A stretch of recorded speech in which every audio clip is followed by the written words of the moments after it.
What's going on, folks? We back at it again. Another episode to Kick That One. You know how we do it, ladies and gents. Yes, sir. Today, I'm going to be talking about what happens 20 minutes after you stop smoking and how come nicotine raises your heart rate, might cause anxiety for you. But right now, we're going to just dive straight into it. So, 20 minutes after inhaling that nicotine, you are putting nicotine and carbon monoxide inside your blood cells, therefore slowing up the oxygen that can travel inside your blood vessels to your heart, brain, and other organs of your body. I don't know about y'all, but to me that sounds almost like a heart attack or, like I never knew when I was smoking cigarettes that this is what was going on.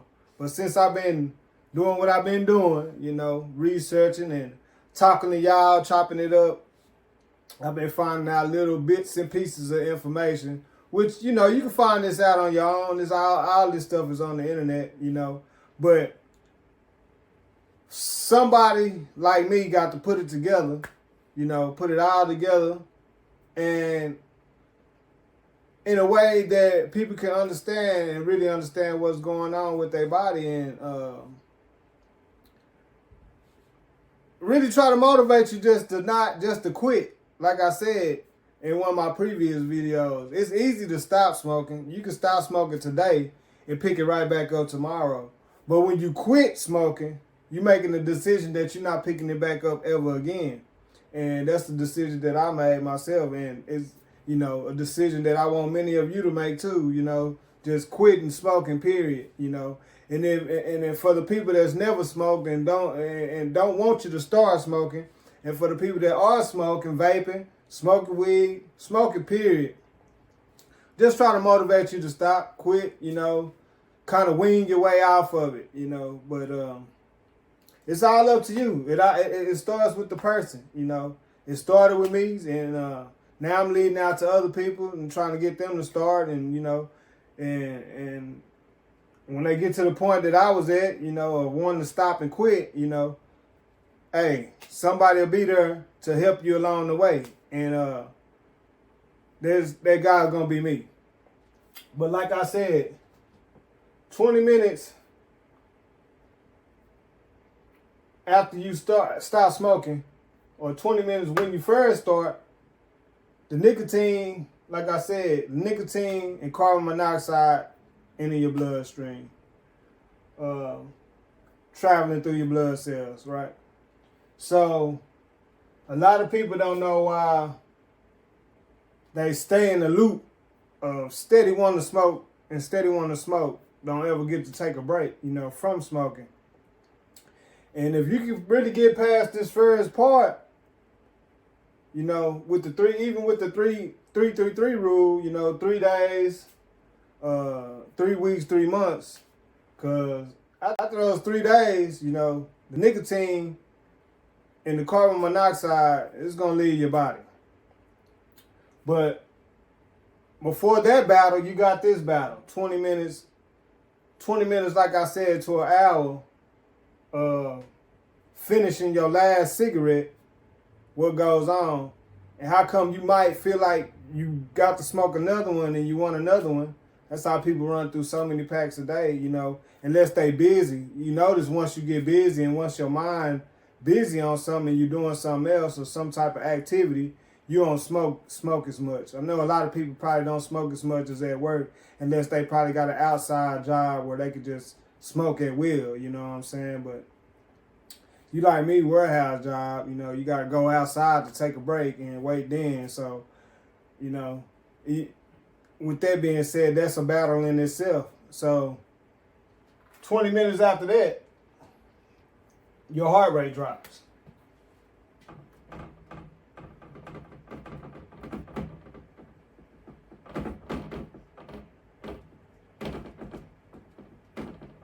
Your heart rate drops back to normal levels, right?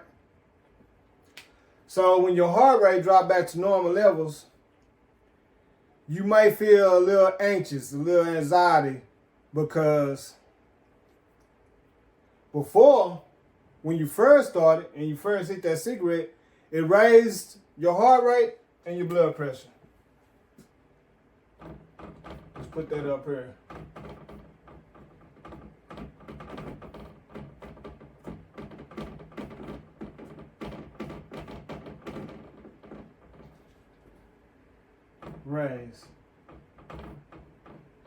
Raises your heart rate and blood pressure right after you start.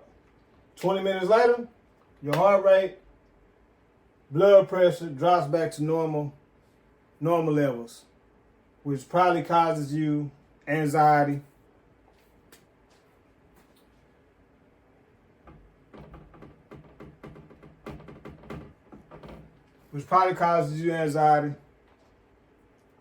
Now, this is where you start to feel like you are on a ticking time bomb almost, that you need another cigarette, because your body not used to your heart rate being at a normal level, because you smoke. You see what I'm saying? Because of the nicotine and the carbon monoxide that's constantly being input in your body. So now that your heart rate and your blood pressure and everything is trying to go back to normalization, it's a funny feeling for you, because you don't usually stay there that long. You see what I'm saying? So now with the anxiety kicking in, this is where the withdrawals start.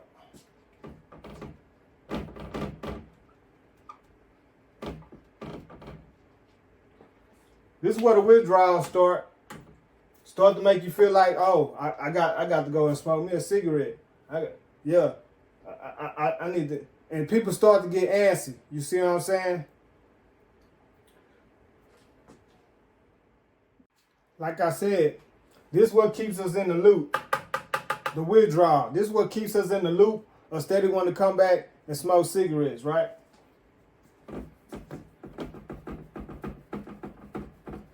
So the reason that happens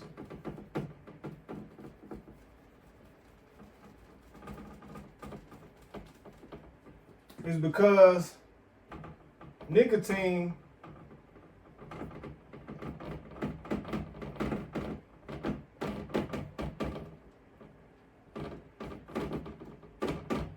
is a psychoactive stimulant. It's what tells our brain and body that we need more of. And between our brain and body saying that we need more, what it's doing is initially it increases the serotonin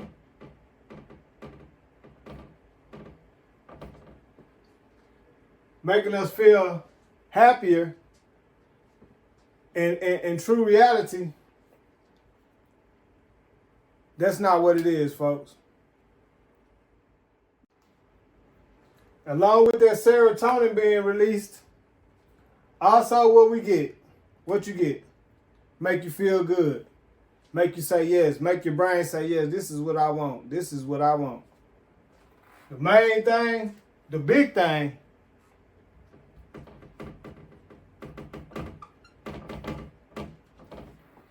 dopamine. When that dopamine is released, it creates an even better feeling for your brain and your body, saying to your frontal cortex of the brain, letting you know, oh yeah, this is what I like. I like this. In true reality, that's not what's good for you, people. It's really a false. It's a false. It's a false.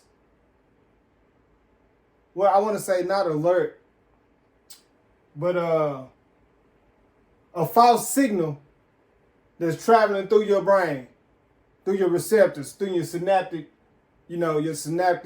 transmitters. It's false because it only lasts so long. It's not like you're getting dopamine from doing exercises or outside walking, jogging, some type of body physiology movement in your body. It's not the same. So it's just giving out false, and that's what you're building up. You're building up those fake synaptic transmitters, telling your brain, this is what I like, this is what I want more of. And that's what's causing us to fall into those loopholes, I'm going to say, of withdraw, smoke. Withdraw, smoke. So this initially is what's holding you to smoking. And in that case, you got to break that. You got to interrupt that pattern, stop that pattern, so you can stop smoking. And if you can do that within the first 20 minutes, and when they say you take it one cigarette at a time, that's what you really do. Literally, you take it one cigarette at a time. Just gonna give you a few tricks and tips on how to manage that withdrawal loop if you want to stop. You see what I'm saying? You must stop. First things first, you have to shift your mindset. Shift your mindset to know that nicotine withdrawals and the symptoms that you're having, they just temporary. They just temporary. Like, you could beat those with just 4 Ds. Deep breathing, delay, distraction,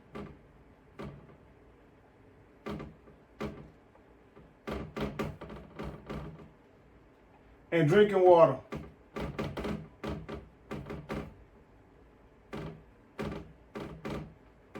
And what I mean about deep breathing, I call it the 10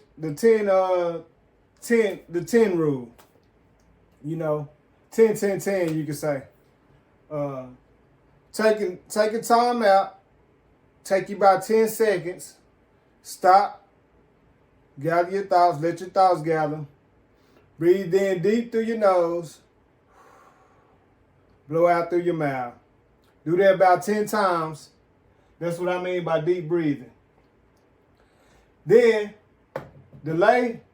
The delay is, okay, you're going to have a craving. You're going to have a craving to smoke that cigarette, right? That craving only going to last about 9 minutes, folks. About 9 minutes. So, if you delay that craving for 10 minutes, that's what's going to help you. That craving going to be and went away. And you can start working on your next craving that's going to hit. You can prepare yourself for that. Prepare your mind for that. That's also going to help you. Your mindsets. Letting yourself know, like I said, it's only temporary. It's not going to last forever. You see what I'm saying? Words you have to tell yourself. They call them affirmations. I call them incantations. You know, telling yourself, I can. Or I can beat this. Or I'm not going to let this stop me. I'm not going to let this beat me. I know I can. Then, distractions. Distraction could be many of things, but you're mainly distracting your mind, taking your mind off wanting that cigarette, craving that cigarette. You can take the distraction by doing a puzzle, picking up your phone, calling a friend. If you don't have a friend to call, picking up your phone, grabbing the app, download, looking for an app for a support group, and maybe you just want to stop, take a walk, take a brisk walk. You see what I'm saying? Me, I like, when I first started, I was exercising. Stop, do a couple of push-ups. That way I can get that fresh shot of dopamine. You know, and the craving would automatically go away. I wouldn't even want a cigarette. Main thing you want to keep on hand, drinking water. A bottle of water, man, you just don't understand. We don't understand how important water is in this world. And helping with this problem, withdrawals and cravings, a bottle of water, you're going to want to keep those on hand at all times. You're going to want to keep a bottle of water on deck. Because doing this is just like doing that. So when you're taking up and drinking that water, it's telling your brain you are occupying your mouth. So you don't really want a cigarette because it's like the same motions. Boom. You're doing that, drinking water. So, yeah, keep that on deck, and that's going to help out tremendously. And like I said, those are just some tips. The 4Ds, I call them the 4Ds. You got the 3-3-3 rule, which is 3 days, 3 weeks, and 3 months. You want to take it slow, though. Don't think about it as, you know, I know it's a lifetime journey, but don't think about the journey. Just take it one day at a time, you know. If you could be 1 day of no smoking cigarettes, you're doing good. If you could beat 1 day, you could beat another day. And you could beat another day. And as you go on, the cravings and the nicotine, it's going to leave your body. The cravings going to stop being so intense because at the first beginning, like I said, 20 minutes, the first 3 days, it's going to be intense. The first 3 weeks, it get a little easy. 3 months, man, you got to beat. You see what I'm saying? You got to beat. But yeah, this is what goes on, folks. You hit that cigarette, it raises your heart rate and your blood pressure. 20 minutes after that, your heart rate and blood pressure drop back to normal. You start getting anxiety. Then you start having withdrawals. That's what brings you back through the loop. But then you want to check yourself. You want to interrupt that loop. You want to do something like this. You know, change your mindset. Let you know your mindset is temporary. Let them know that you quitting. Tell yourself you definitely quitting. You know, you don't want to have cardiac. You don't want to go on cardiac arrest, heart disease. It's got all type of stuff. COPD. You know, you don't want none of that. Culinary, digestive, heart, blood clots, blood vessels, swelling up. Nah. And it's scary to think about some of this stuff. So just take this in consideration, folks. Until the next video, I'm out. Oh, yeah. You know what it is? Hashtag quit smoking. Hashtag less than 30 days. Hashtag quit. Hashtag healthy lifestyle. Hashtag Mr. Hashtag / hashtag. You know what it is, folks. You know what we're doing on this channel. We kicking it, and we're going to keep on kicking it. And as y'all kick that, I'm going to kick what I know. You see what I'm saying? Hey, gotta go. Y'all have a good one.